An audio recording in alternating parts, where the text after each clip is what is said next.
أعوذ بالله من الشيطان الرجيم بسم الله الرحمن الرحيم رب اشرح لي صدري ويسر لي أمري واحلل عقدة من لساني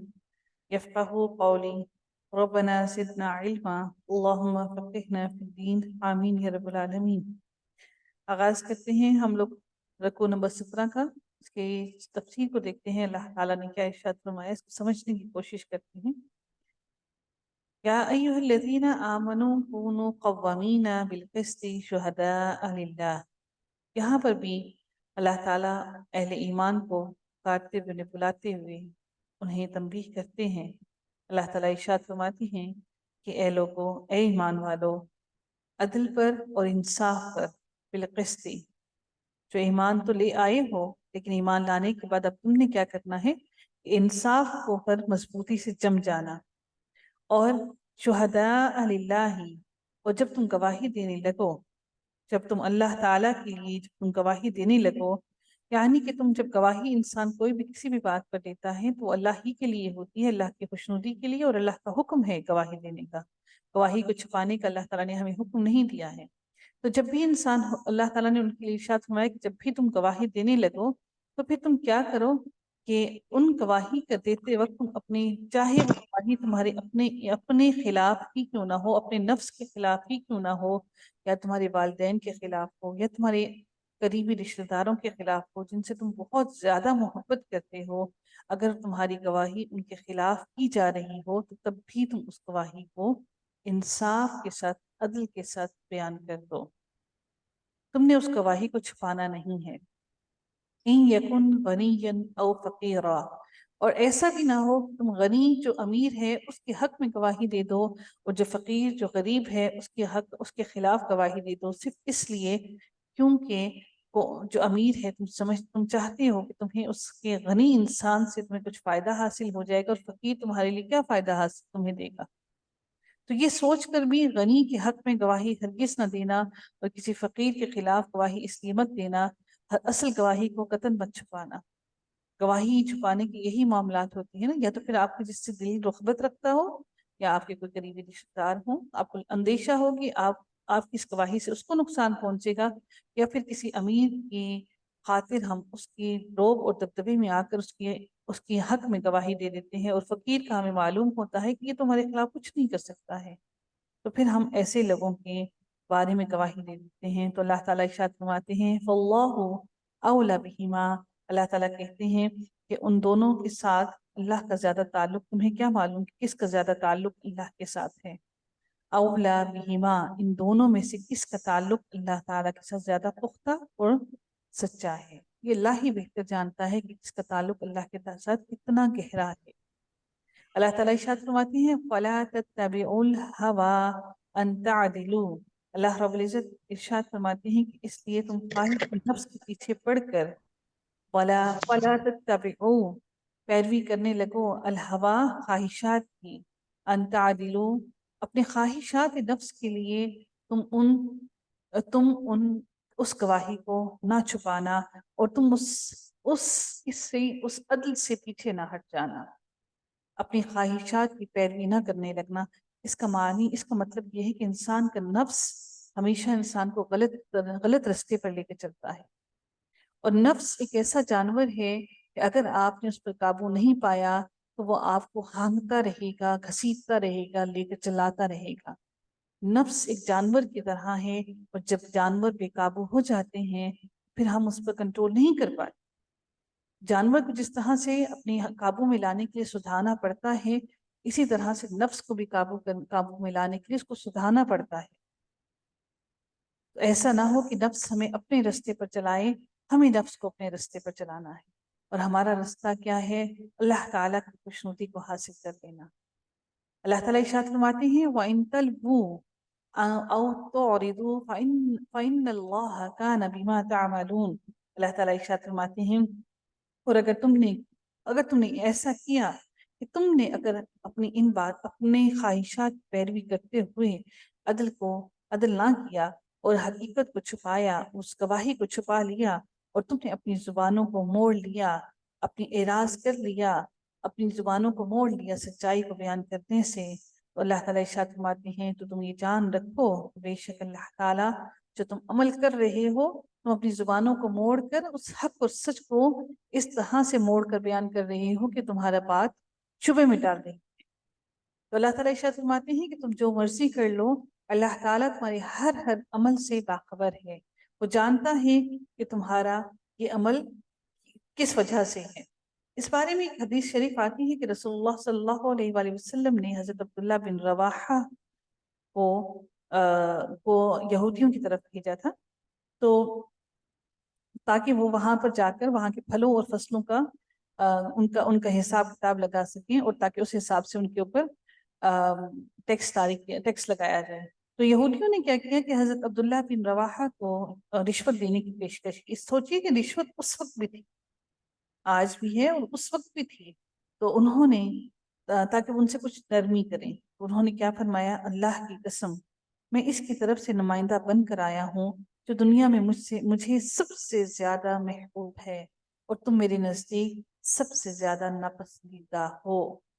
لیکن اپنے محبوب کی محبت اور تمہاری دشمنی مجھے اس بات پر آمادہ نہیں کر سکتی کہ میں تمہارے معاملے میں انصاف نہ کروں۔ یہ سن کر انہوں نے کہا، اسے عدل کی وجہ سے آسمان اور زمین کا یہ نظام قائم ہے۔ یہی عدل ہے، آج بھی بہت سی جگہوں پر عدل موجود ہوگا، جس کی وجہ سے اللہ تعالیٰ نے یہ آسمان اور زمین کا نظام قائم کر رکھا ہے۔ اگر یہ عدل ختم ہو گیا، زمین سے جب مکمل طور پر ختم ہو جائے گا، تو پھر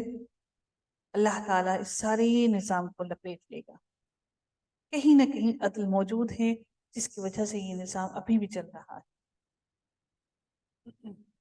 اللہ تعالیٰ ارشاد فرماتے ہیں، یا ایھا الذین آمنوا آمنوا، اے لوگوں جو ایمان لے آئے ہو، تم مسلمان تو ہو گئی، ایمان بھی لے آئے، اب اس ایمان لانے کے بعد اب تم نے کیا کرنا ہے کہ اب تم نے اس کے ساتھ ساتھ مسلمان ہونے کے بعد اب مکمل طور پر ایمان لانا ہے، مکمل طور پر پیروی کرنی ہے اللہ کی اور اس کے رسولوں کی اور اس کی کتابوں، اور ان کتابوں میں اللہ تعالیٰ مزید الیبوریٹ کرتے ہوئے فرماتے ہیں کہ الذی نزل علی رسولہ،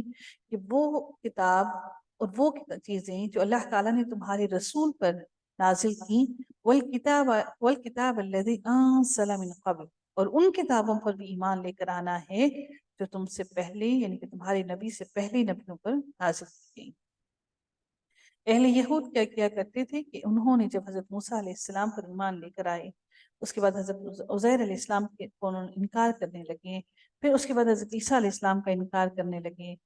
پھر یعنی کہ ان کی اگلی پشتیں جب ان پر ایمان لے کر آتی تو پھر ان کے اگلے نبی پر وہ کا انکار کرنے لگے۔ اسی طرح سے پھر جب حضرت عیسیٰ علیہ السلام پر ایمان لے آئے تو حضرت عیسیٰ علیہ السلام کے آنے کے بعد نبی اکرم صلی اللہ علیہ وآلہ وسلم کا انکار کرنے لگے۔ تو اللہ تعالیٰ نے اہل ایمان کو کہا کہ تم ایمان تو لے آئے ہو، اللہ کے ساتھ اللہ کے رسولوں پر ایمان لانے کے بعد ان تمام کتابوں پر ایمان لے کر آنا ہے جو تمہارے نبی پر تمہارے رسول پر نازل کی، اور اس سے پہلے بھی جتنے بھی رسولوں پر نازل کی، وہ سب چیزوں پر، ان سب کتابوں پر تمہارا ایمان لانا لازم ہے، اس کے بغیر تمہارا مسلمان ہونا ممکن نہیں۔ اللہ تعالیٰ ارشاد فرماتی ہے، وَمَن يَكْفُرْ بِاللَّهِ وَمَلَائِكَتِهِ، اور جو کوئی انکار کرے گا اللہ تعالیٰ کا اور اس کے فرشتوں کا اور اس کی تمام کتابوں کا، یا ان کتابوں میں سے کسی ایک کتاب کا، ساری کا نہیں بھی، تو اگر کسی ایک کا بھی انکار کرے گا، اور اس کے رسولوں میں سے سارے رسولوں میں سے نہیں تو اگر کسی ایک کا بھی انکار کرے گا، اور والیوم الآخر، اور آخرت کے دن کا بھی اگر انکاری ہوگا، تو اللہ تعالیٰ ارشاد فرماتے ہیں فَقَدْ ضَلَّ ضَلَالًا بَعِيدًا، پھر وہ تو بھٹک گیا، ایک ایسی گمراہی میں بھٹک گیا جو بہت دور اس کو لے گئی، جس کے نزدیک ہدایت کا رستہ ہے ہی نہیں۔ تو اس لیے ان ساری چیزوں پر مکمل طور پر ایمان لانے کے بعد ان ساری چیزوں کے اندر مکمل طور پر ایمان لانا لازم ہے۔ ان میں سے کسی ایک بھی چیز کا انکار کرنے والا اللہ تعالیٰ کی ہدایت کے رستے سے جو اللہ نے بھیجا ہے اس سے بھٹک جائے گا، اور وہ پھر ایسا بھٹکے گا کہ اس کو راہ ہدایت نہیں ملے گی۔ اب اللہ تعالیٰ اگلی آیت کے اندر بعض ارشاد فرماتے ہیں ان لوگوں کے بارے میں جو کہ ایمان لے کر آئے اور اس کے بعد پھر انہوں نے کفر کیا، یعنی کہ انہوں نے ایک مذاق بنا لیا ایمان لانا، اس سے بھٹکنا، لانا، بھٹک جانا، کچھ ہمارا بھی معاملہ کچھ اسی طرح سے ہے، صبح کے وقت اتنے بہترین اٹھتے ہیں تو ایسے سوچتے ہیں کہ آج ہم اللہ کو بڑا راضی کریں گے، آج ہم اپنی سارا کا سارا دن اللہ کے خوشنودی کے لیے گزاریں گے، اللہ کو خوش کر دیں گے۔ دن کا درمیانی حصہ آتا ہے تو پھر وہ سارا ایمان ڈگمگانے لگتا ہے، کمزور پڑنے لگتا ہے۔ رات ہوتی ہے تو پھر تھکے ہارے ہوتے ہیں، ٹوٹے ہوئے ہوتے ہیں، سارے دن کی مشقتوں سے بھولے ہی ہوتے ہیں، لیکن جب بستر پر پڑتے ہیں ساری کے سارے گناہ واپس یاد آنے لگتے ہیں، ساری کی ساری کوتاہیاں، سارے کے سارے عمل یاد آنے لگتے ہیں، اور وہ پھر ہماری آنکھوں سے نیند کو کھینچ لیتے ہیں۔ اللہ رب العزت ارشاد فرماتے ہیں ان الذین آمنوا، اے لوگوں جو ایمان لائے ہو، اور وہ کیا ہیں کہ جن لوگوں نے ایمان قبول کر لیا، ان الذین آمنوا، جن لوگوں نے ایمان قبول کر لیا، ثم کفروا، اور پھر وہ پھر گئے، اور پھر انہوں نے کفر کر لیا، ثم آمنوا، اور پھر وہ ایمان لیا، ثم کفروا، دوبارہ سے وہ پھر گئے، پھر کفر کرنے لگے، ثم ازدادوا، جب بار بار ایسا کرو گے تو پھر تو اللہ تمہیں بھڑکا ہی دے گا نا۔ تو پھر اللہ تعالیٰ نے ان کو مزید ان کے کفر میں ان کو بہت ہی آگے بڑھا دیا۔ ہم جب بار بار گرتے جائیں گے، بار بار ایمان ڈگمگانے لگیں گے تو پھر آخر کیا ہوگا؟ ایمان کمزور ہوتے ہوتے ہوتے ختم ہو جائے۔ اسی لیے ایسی محفلوں سے جڑے رہیے جو ایمان کو ہمیشہ تازہ رکھتے رہیں۔ ایسا مت کیجیے کہ قرآن کو پڑھ کے مکمل کر لیا اور بس سب کہا کہ اب ہماری ذمہ داری پوری ہو گئی۔ ایمان تو کمزور ہوتا ہی رہتا ہے، اس کو بار بار تازگی کی ضرورت پڑتی ہے،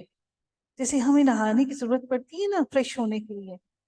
ایمان کے اوپر بھی جو دھول اور مٹی اور یہ دنیا کی آسائش اور دنیا کی رغبتیں اور دنیا کی ساری مزے ہماری آنکھوں کے سامنے آتے ہیں تو وہ ایمان بھی کہیں نیچے دبتا جاتا ہے۔ پھر ایسا نہ ہو کہ اللہ تعالیٰ پھر ہمیں ایک ایسی گمراہی میں ڈال دیں کہ جس گمراہی سے ہمیں ہدایت کا رستہ نظر ہی نہ آئے، پھر وہ اس گمراہی کے اندر بڑھ جاتے ہیں۔ لم یکن اللہ لیغفر لہم، اللہ تعالیٰ ارشاد فرماتے ہیں کہ اللہ تعالیٰ یقیناً انہیں نہیں بخشے گا۔ اللہ پھر کیسے بخشے گا؟ مذاق بنا کر رکھا ہوا ہے۔ وَلَا لِيَهْدِيَهُمْ سَبِيلًا، اور ہرگز نہیں اللہ تعالیٰ ان کو پھر ہدایت دے گا سیدھے رستے کی، صراط مستقیم کی۔ اب اللہ تعالیٰ ان منافقوں کو جو منافقت کرتے رہے، کبھی کفر کرتے رہے، کبھی ہدایت بتاتے رہے، کبھی سیدھا رستے پر چلنے والے خود کو بتاتے رہے اور پھر بھٹکتے رہے، اب اللہ تعالیٰ ان کے لیے نبی صلی اللہ علیہ وآلہ وسلم کو تنزیہ الفاظ میں کہہ رہے ہیں۔ یہ خوشخبری نہیں ہے کہ اب کر لیا سارا کچھ، اب اپنی مرضی چلا لی۔ اب سنو، بشر المنافقین بأن لهم عذابا علیما،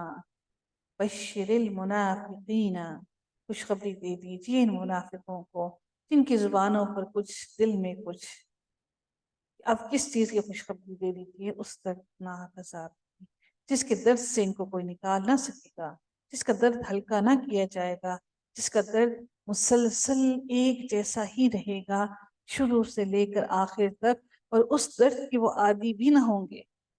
جب شروع میں ہمیں کسی چیز کا درد ہوتا ہے نا، جب اگر ہمیں عورت کو کمر میں درد ہوا، ٹانگوں میں درد ہوا، تو آہستہ آہستہ ہم اس کے ہیبچل ہو جاتے ہیں، پھر آہستہ آہستہ اسی درد کے ساتھ رہ کر ہم کام کاج کرنا سیکھ لیتے ہیں۔ لیکن وہ درد ایسا درد ہوگا کہ اس درد کے عادی نہ ہوں گے۔ اسی لیے اللہ تعالیٰ نے اس درد کے لیے فرمایا کہ عذابا علیما، یہ وہ دردناک عذاب ہے جس درد کے تم عادی نہ ہوگے، جس درد کی تمہیں عادت نہ پڑے گی، بلکہ یہ ایسے ہی ہوگا جیسے آج پہلی دفعہ ہوا، ابھی پہلی دفعہ ہوا۔ اس لیے اللہ تعالیٰ نے اس درد کو دردناک عذاب کہا ہے۔ ایک تو درد ہوتا ہے نا، یہ دردناک ہے، اس سے بھی سپرلیٹو ڈگری ہے۔ ڈگریز اردو میں بھی ہوتی ہیں نا، عربی میں بھی ہوتی ہیں، انگلش میں بھی ہوتی ہیں، تو یہ سپرلیٹو ڈگری کا درد ہے۔ اللہ تعالیٰ ارشاد فرماتے ہیں الذین یتخذون الکافرین اولیاء، اب وہ لوگ جن کی حالت یہ ہے کہ مسلمانوں کو چھوڑ کر، مسلمان ہیں کافروں کو دوست بنا لیا۔ میں اور آپ یہی چاہتے ہیں نا کہ ہم بھی ایک ایسے ملک میں چلے جائیں، دل میں کہیں نہ کہیں تو ہے کہ ایسے یورپ میں چلے جائیں جہاں سکون کی زندگی گزار سکیں۔ ہمارے اڑوس پڑوس میں ہم ان لوگوں کی چیزیں خریدیں گے جو نان مسلمس ہوں گے، تو ہم چاہتے ہیں ایسا چیز کہ ہم ان کے ساتھ تعلق بنائیں۔ ہم اپنی زندگی کو، دنیا کی زندگی کو آسائشوں سے بھرنا چاہتے ہیں، ہم اس ملک میں سے نکلنا چاہتے ہیں۔ یہاں پر ہمیں کچھ فیوچر نظر نہیں آتا، نہ آپ کو نہ مجھے، ہمیں اپنے بچوں کو کوئی فیوچر نظر نہیں آتا، پھر ہم کہاں جائیں؟ کہاں اس پیٹ کی آگ کو بھرنے کے لیے بھاگیں؟ کہاں اس پیٹ کو بھریں ہم؟ کہاں ہم اپنی ضرورتوں کو پورا کریں؟ یہاں پہ تو ہمیں لگتا ہے کہ محنت بھی کر لی، مشقت بھی کر لی، سب کچھ کر لیا، ملنا کچھ بھی نہیں۔ اب اللہ تعالیٰ ارشاد فرماتے ہیں کہ وہ لوگ جو کافر ہیں، کافروں کو اپنا دوست بناتے ہیں، حالانکہ مومن موجود ہیں، مومنوں کو چھوڑ کر وہ کافروں کو دوست بنا لیتے ہیں، تو اللہ تعالیٰ ان کے لیے کہہ رہے ہیں ایبتغون عندہم العزہ، تم کیا سمجھتے ہو کہ تمہیں یہ لوگ عزت دیں گے؟ ہم بھی تو یہی سمجھتے ہیں کہ اس ملک میں جائیں گے، اچھا پیسہ کما لیں گے تو عزت مل جائے گی، ہم یہی سمجھتے ہیں نا۔ کیوں جاتے ہیں یورپ؟ کیوں جاتے ہیں ہم اس ملک کو چھوڑ کر؟ اس عزت کی تلاش میں، اس روزگار کی تلاش میں کہ جس زیادہ پیسے کو کما کر ہم عزت کما لیں گے۔ اللہ رب العزت ہمیں تنبیہ کرتے ہوئے فرماتے ہیں فَإِنَّ الْعِزَّةَ لِلَّهِ جَمِيعًا، یہ ساری کی ساری عزت تو اللہ کے لیے ہے۔ اے انسان، تم کون سی عزت کو تلاش کرنا چاہتے ہو؟ کس عزت میں بھاگنا چاہتے ہو؟ کس عزت کی تلاش میں ہو؟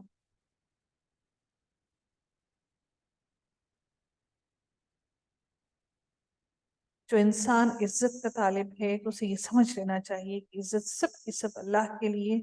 اور اس کے رسول کے لیے ہے، نبی اکرم صلی اللہ علیہ وآلہ وسلم کے لیے اور مومنین کے لیے ہے۔ جو مومن اللہ کے راستے پر چلے گا ان کے لیے ہے اللہ کی عزت ساری، لیکن منافق یہ نہیں جانتے، منافقوں کو یہ چیز نہیں سمجھ آتی، اور یہی یعنی وہ نفاق کے ذریعے سے اور کافروں سے دوستی کے ذریعے سے عزت حاصل کرنا چاہتے ہیں یہ لوگ۔ تو اللہ تعالیٰ ارشاد فرماتے ہیں کہ یہ ذلت کا طریقہ ہے، یہ عزت نہیں ہے۔ ہمیں دنیا کی عزت نظر آتی ہے، لیکن آخرت کی ذلت اور رسوائی تو بڑی سخت ہے۔ جب ہم اللہ اور اس کے رسول کے سامنے کھڑے ہوں گے اور ہمیں اس وقت کیسا اللہ کے سامنے ہمیں جواب دہی کرنی پڑے گی۔ جب آپ کے پاس ایک آپشن موجود ہو تو اس آپشن کو، جہاں پر آپ کا ایمان اچھا چلے، جہاں پر آپ کو زیادہ اچھا ایک ایسا علاقہ میسر ہو جہاں پر آپ اچھی طرح سے پریکٹسنگ مسلمان بن سکیں، اس آپشن کو اپنائیے۔ اللہ تعالیٰ ارشاد فرماتے ہیں وَقَدْ نَزَّلَ عَلَيْكُمْ فِي الْكِتَابِ أَنْ إِذَا سَمِعْتُمْ آيَاتِ اللَّهِ يُكْفَرُوا بِهَا، اللہ تعالیٰ ارشاد فرماتی ہے اور تمہارے پاس نزل علیکم، تمہارے پاس اللہ تعالیٰ نے جو اپنی کتاب میں یہ جو حکم اتار چکا ہے، جو تمہاری کتاب میں تمہیں اللہ تعالیٰ اپنی کتاب میں جو اللہ نے اپنا حکم اتار دیا ہے، تم جب کبھی ایک ایسی مجلس میں بیٹھو ان اذا سمعتم آیات اللہ، کہ اللہ کی آیتوں کے ساتھ تم نے سن لیا ہو کہ یہ لوگ اللہ تعالیٰ کی آیت کا انکار کرنے والے ہیں، یکفروا بہا وَيَسْتَهْزَئُوا بِهَا، اور اس کا مذاق اڑانے والے ہیں، فَلَا تَقْعُدُوا، تو تم ایسی محفلوں میں مت بیٹھو، اٹھ جاؤ۔ اب اللہ تعالیٰ نبی اکرم صلی اللہ علیہ وآلہ وسلم کو یہ حکم دے رہے ہیں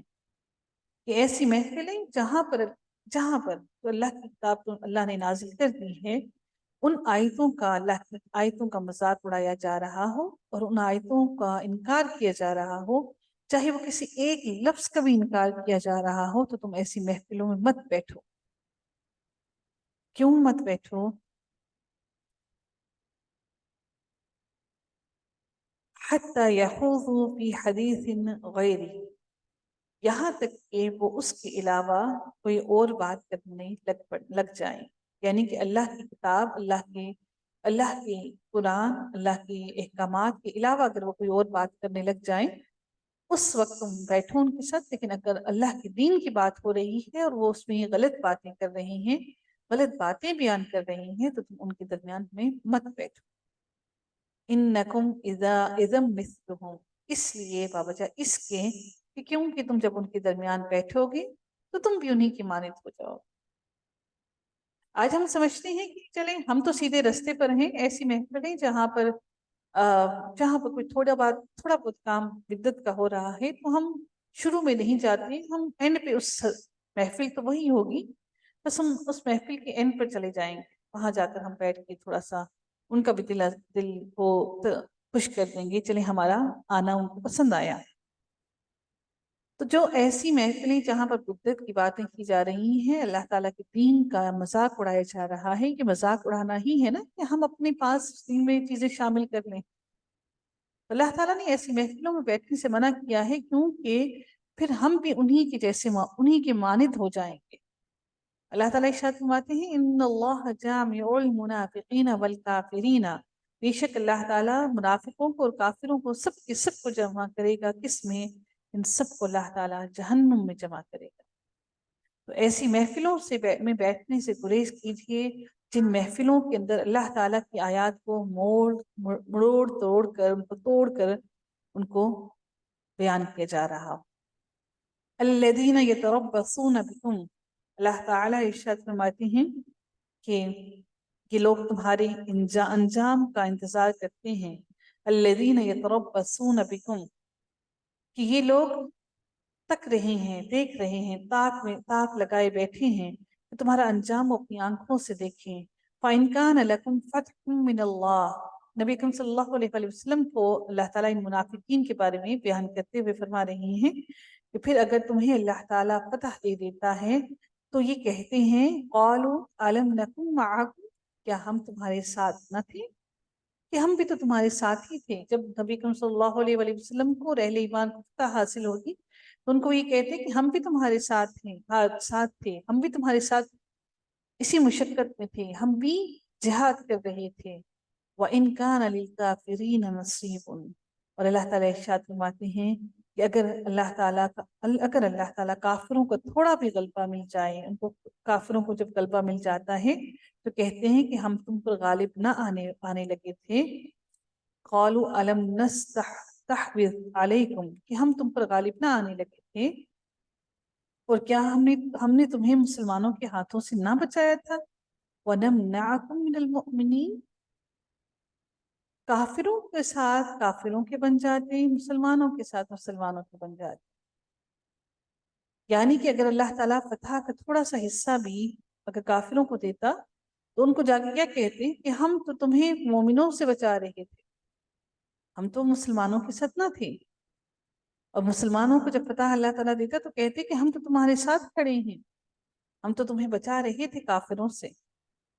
یہ وہ منافق تھے۔ اللہ تعالیٰ ان لوگوں کے لیے ارشاد فرماتے ہیں